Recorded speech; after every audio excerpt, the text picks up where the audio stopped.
Morning दोस्तों, मैं lecture आर्थिक ज्ञान दर्पण के माध्यम से रमेश चंद्र पांडे आप लोगों के समक्ष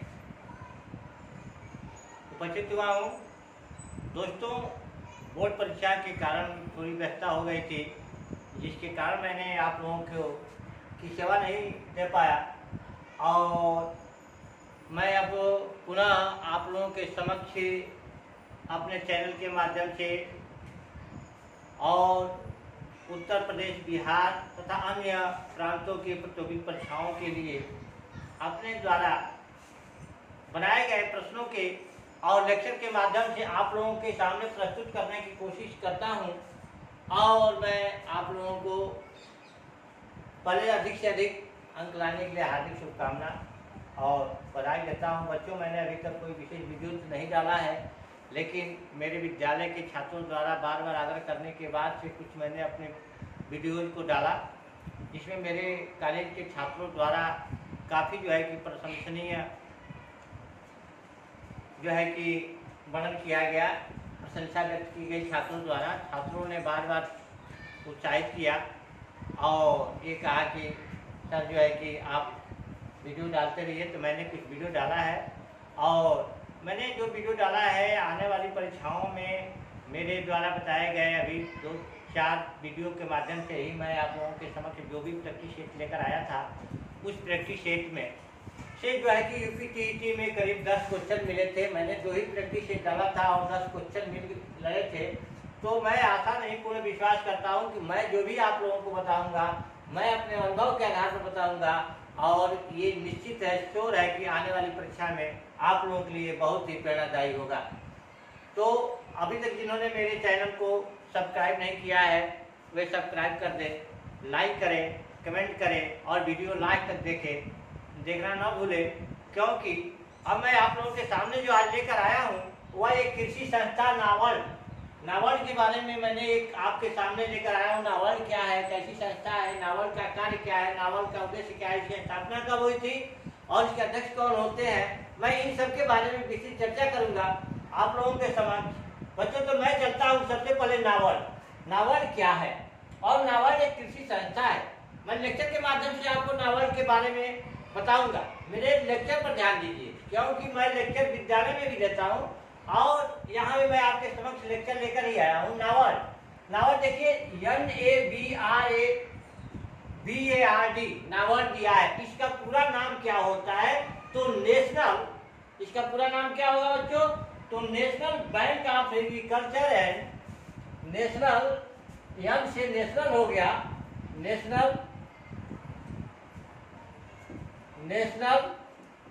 बी से बैंक हो गया,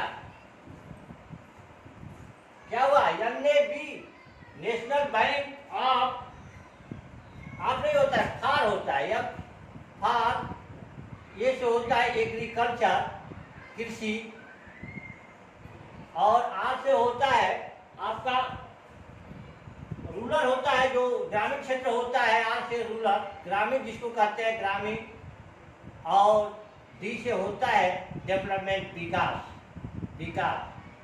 माने कि इसका हिंदी हुआ बच्चों national bank for agriculture and rural development. तो इसका होता है राष्ट्रीय कृषि एवं ग्रामीण विकास बैंक। इसका पूरा नाम क्या है, राष्ट्रीय,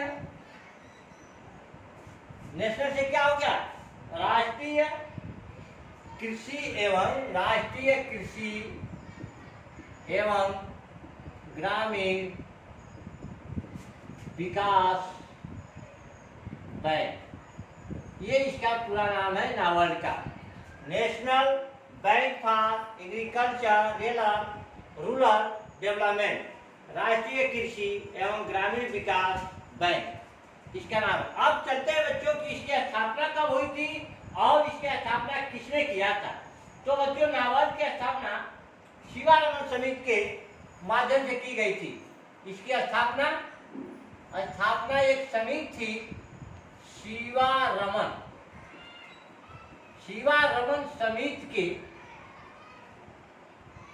द्वारा इस संस्था नावल का स्थापना हुआ था।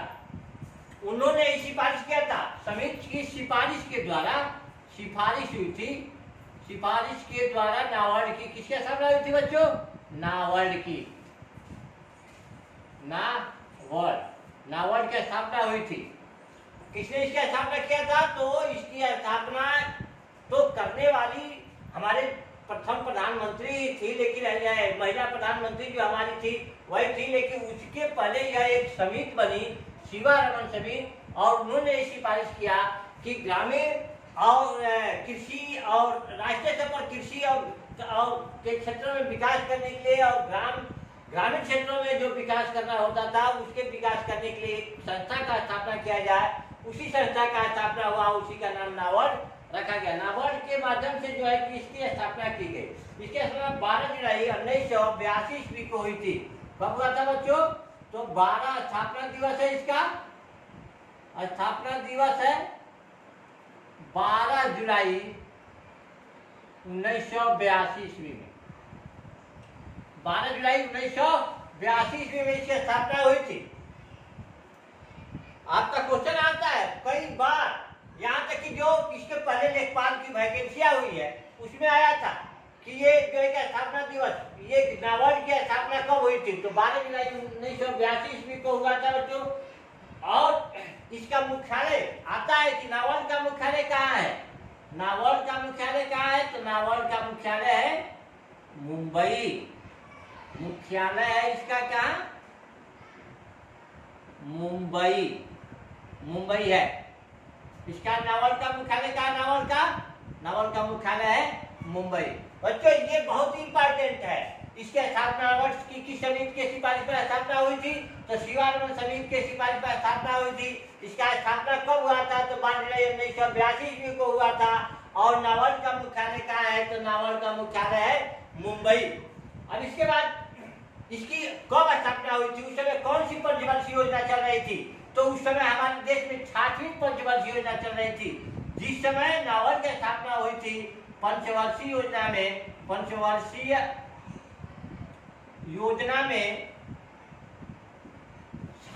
पंचवर्षीय योजना थी। 6वीं पंचवर्षीय योजना उस समय चल रही थी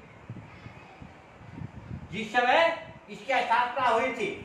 अब क्वेश्चन आता है कि नाबार्ड की स्थापना किस पंचवर्षीय योजना के अंतर्गत किया गया था?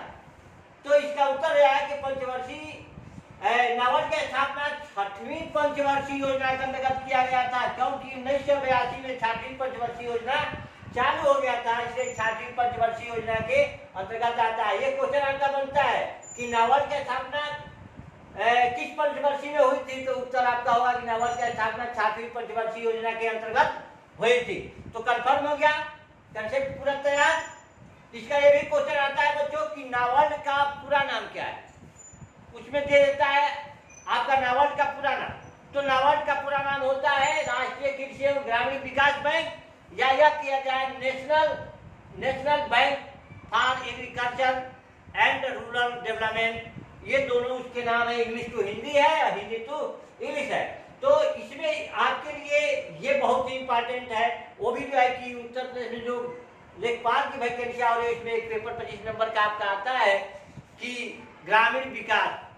तो ग्रामीण विकास और परिवेश से आता है। तो ग्रामीण विकास और परिवेश में यही सब क्वेश्चन आते हैं कि कृषि का उत्थान किस प्रकार किया जाएगा, कृषि को अधिक से अधिक प्रोत्साहित करने के लिए किस संस्था का प्रयोग किया गया, कौन सी संस्था है जो कृषि को ऋण देती है। तो ये सब जो है कि आपको नाबार्ड है, नाबार्ड के बारे में बता रहा हूं मैं। नाबार्ड की स्थापना शिवारमण समिति के सिफारिश पर हुआ था और 12 जुलाई 1982 ईस्वी को हुआ था। इसका मुख्यालय जो है मुंबई में है।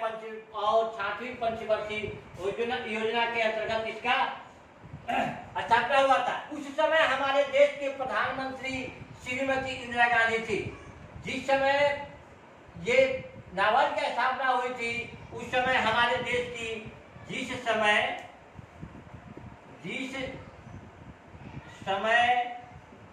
नाबार्ड की स्थापना हुई उस समय हमारे देश के प्रधानमंत्री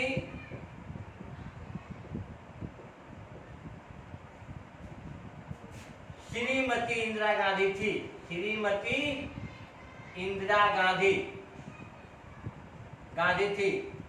आता है क्वेश्चन, जिस समय नाबार्ड का स्थापना हुआ था, भारत के प्रधानमंत्री का नाम लिखिए। तो आप लिखेंगे उस समय हमारे देश का प्रधानमंत्री श्रीमती इंदिरा गांधी थी। अब देखिए, अब हमारी योजना, पंचवर्षीय योजना 86 में हुआ। उस समय हमारे देश की का प्रधानमंत्री श्रीमती इंदिरा गांधी थी। ये सब के बाद से जो है कि हम अपने देश के, और इनमें क्या, तो उस समय तत्कालीन प्रधानमंत्री श्रीमती इंदिरा गांधी थी। और 12 जुलाई 1982 ईस्वी को यह जब नाबार्ड की स्थापना हुई, तो 5 नवंबर, याद कर लीजिए, 5 नवंबर 1982 ईस्वी को श्रीमती इंदिरा गांधी ने इस संस्था को जनता के लिए जो है कि सुपुर्द किया, जनता की सेवा के लिए समर्पित किया। 5 नवंबर 1982 ईस्वी को नाबार्ड को श्रीमती इंदिरा गांधी ने पब्लिक की सेवा के लिए समर्पित किया। अब बच्चों, नाबार्ड का मुख्य कार्य क्या है? नाबार्ड का कार्य, हमको नाबार्ड का कार्य पढ़ना है। नाबार्ड का कार्य क्या है?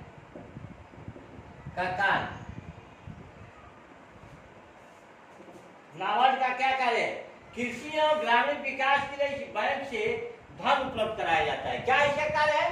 कृषि के विकास के लिए, कृषि के विकास के लिए यह बैंक क्या करता है?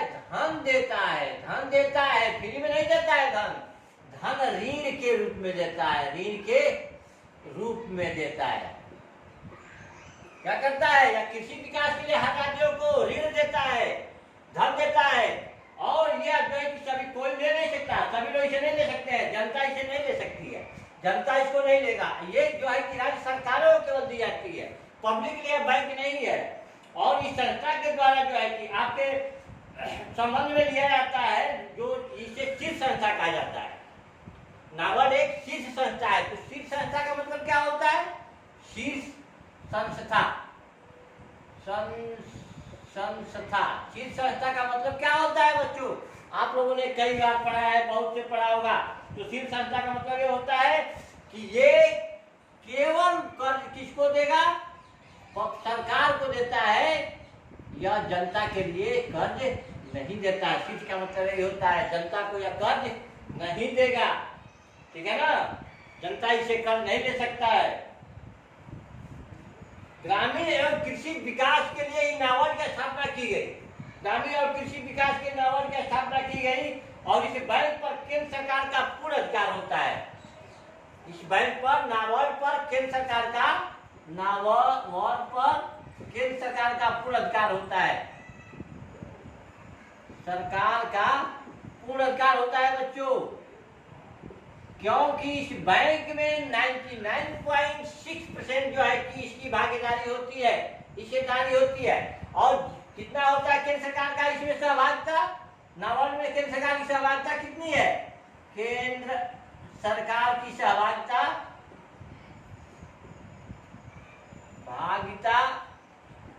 99.6% है।